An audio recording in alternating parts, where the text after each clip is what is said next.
Ni wake zangu nyie, vurugu hizi nisizitaki. Mwelewane na mke mdogo huyo, mwe mnaelewana naye. Waambie hao. Maugomvi kila siku haya sio mazuri ati. Usijisifu kwa uzuri ukaushikia banga, muda ukakuendea.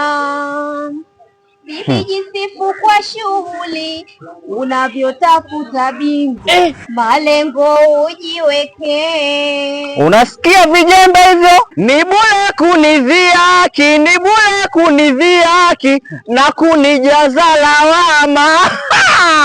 Mdomoni sibanduki, mdomoni sibanduki, waja muishi kunisema. Mnanisema sana jamani, wake wenzangu, nyie mjikwai.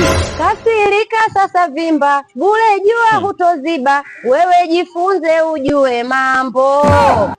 Endelea kutuchimba, yaani umetukuta hivi hivi na utatuacha.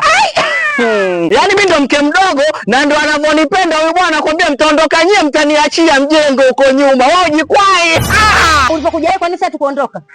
Ujiulizi. Shoga, ulivyokuja utaondoka vile vile na utatuacha. Kama ulivyokuja ndivyo utakavyoondoka na utakavyokuja ndio tutakupokea. Kaa utulie. Yaani hapa bado kuongezeka mtu mmoja tu tutimie wanne, timu ikamilika. Haya mimi tu watatu hivi mnanongo. Ni wigi kama ile Chizrafeli. Nani Chizrafeli? Mimi Chizrafeli, unasikia mke wako anavyonitukana? Mimi Chizrafeli. Haya mambo ni shakataa ya nyie wake zangu. Acheni ugomvi.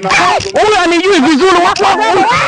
Unasemaje? Unasemaje? Unavyotaka nakwambia na mimi nataka.